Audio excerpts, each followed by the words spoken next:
It's just incredible when you start going through the dates, and maybe just take us back to some of these dates, 1965, 1967, 1990, where these events, and when you do it, it's like watching a train wreck in slow motion. And again, the beautiful thing about your work in Plandemic 2 is that there was no emotion, there was no opinion, it was all facts. It was published documents where you can literally show, and as you walk us right up to '02 and right us up to 2020, you literally have specific mentions about exactly what's going to happen that document what you just said. Because a lot of people will hear what you just said and be like, okay, here's another one who's making these claims. But you can document every single thing you're saying.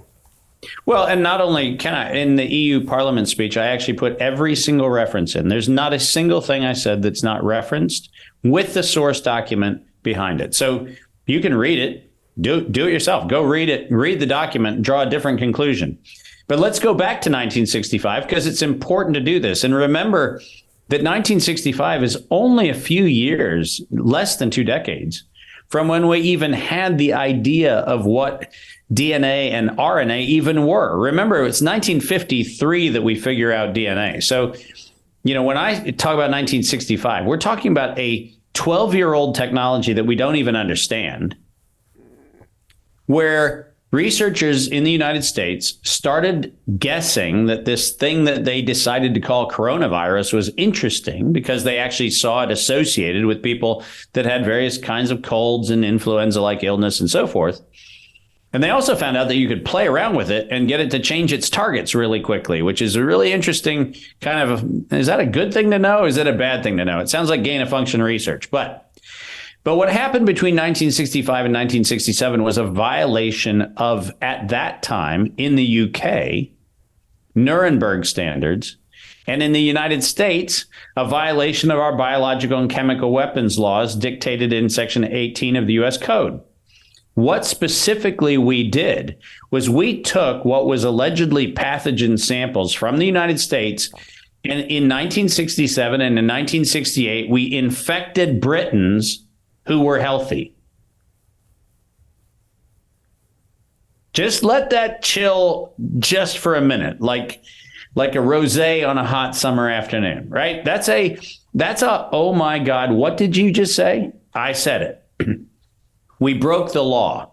We knew that we had something that made people sick. We shipped it from the United States to the United Kingdom, and the United Kingdom infected British citizens with a U.S. pathogen, allegedly to see if we could do it. Now, by the way, in 1967 and 1968, nobody in Great Britain was sitting there going, I wonder if we've got a treatment for it. They were first trying to see if they could infect people with the thing, right? That's kind of an important point to make, because the waiver of biological and chemical weapons laws in the United States and the waiver of the Nuremberg standards in the UK are based on whether you're doing research for the purpose of benefiting therapies, not seeing if you can infect people.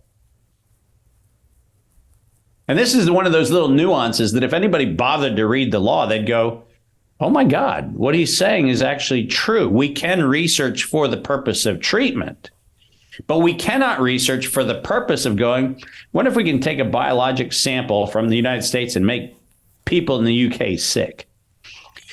And that's 1967, 1968. That's not kind of, a couple weeks before COVID. That's before most of us were born. Not me, not you, but most of the people who are watching. This is before you.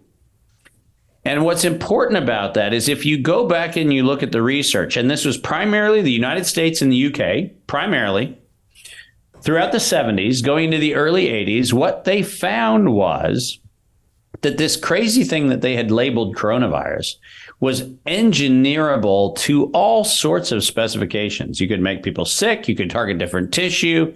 It was kind of a Darwin's grab bag of what you could do with the thing. And then in the 1980s, farmers, and specifically farmers of pigs and breeders of dogs, started realizing that this coronavirus thing that they were talking about was associated with gastroenteritis in little baby pigs and little baby dogs. And so there was a move in the 80s to see if there was a way to come up with a vaccine.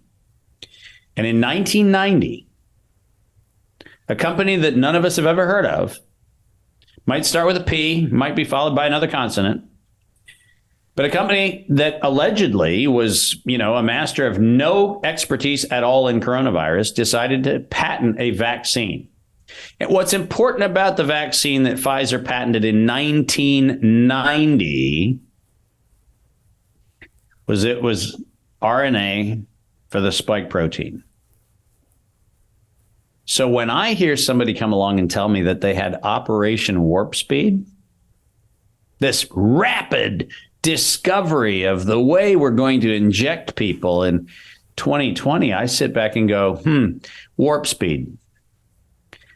That only took 30 years of failed trial after failed trial after failed trial, which included as recently as 2018, a series of publications that said coronavirus and the vaccine concept cannot coexist.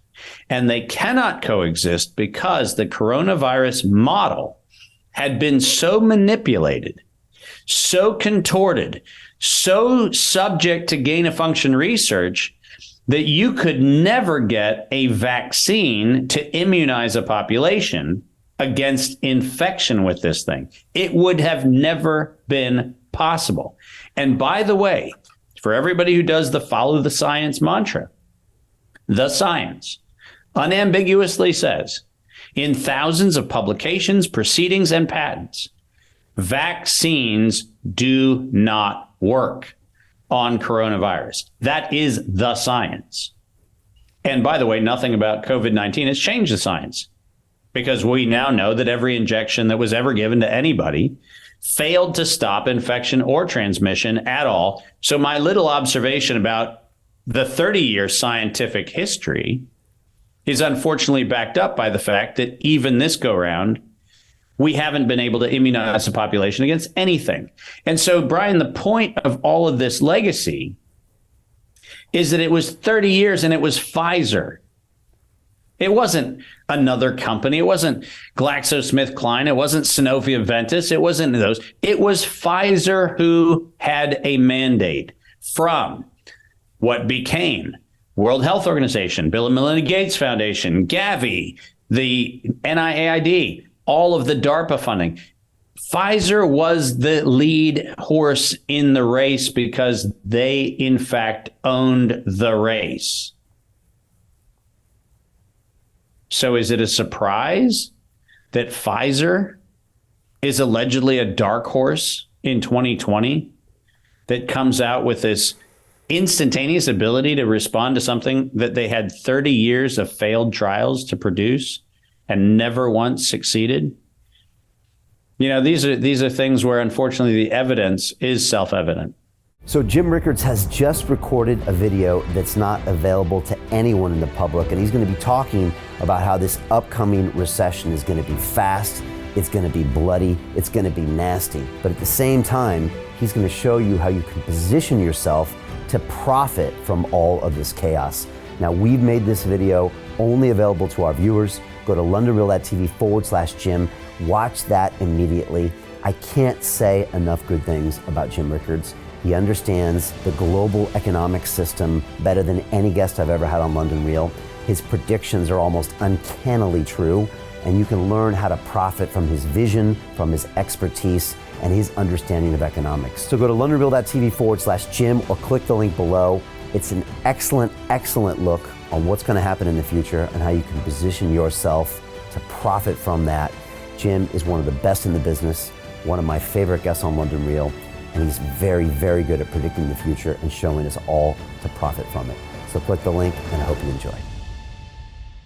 Hey, do you want to profit from crypto? Then join my DeFi Academy. The Crypto DeFi Academy will help you create generational wealth. But don't take my word for it.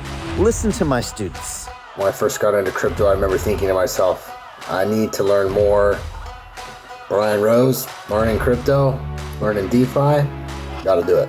I am so grateful that I jumped in and did this. I had to break through some limiting beliefs that I can do this, that I can afford this, that I can be in this. It challenges the things that are deeply rooted within us. Joining DeFi Academy has been one of the best decisions I have made on my blockchain journey. This course was a life changer, a game changer, a huge eye-opener, coming from knowing practically nothing at the speed of the learning over 4 weeks was just fantastic. The information you provided in this class was invaluable. I feel far more confident in my next steps. You took complex concepts and made them easier to understand. What's different than so many other ones is it just doesn't tell you what to do. It actually makes you do it. This is for people who are serious about becoming traders. This is the way it should be done. I realized from this learning experience again that it is not about what you learn, but about who you learn it from. The energy was insane. I've never experienced such incredible energy on a live call. Brian Rose, you are a legend, my friend. It's the only thing in the market where you can get all information and learn everything what you need to know. Everything is so clear and so well done, and I am just forever grateful for this program. It made me feel so much more confident about crypto than I did before. I did not anticipate how passionate I was going to become about it. It's also been like a big learning experience for me, not just in the crypto space, but just an overall balance of life. What I've learned is, how to take ownership, of my life in a way that I really hadn't before. Yeah, you can't put a price on that, really. I would recommend it to anybody, top notch. Excellence does not come cheap. So if you want excellence, you got to pay for it, but it's so worth it. Pull the trigger. That's what this course is about. You're not going to regret it, really. It's amazing. Thank you, Brian and team. So what are you waiting for? Crypto is happening now. Click the link below, submit your application, and let me mentor you on how to create generational wealth and build the decentralized financial infrastructure of the future.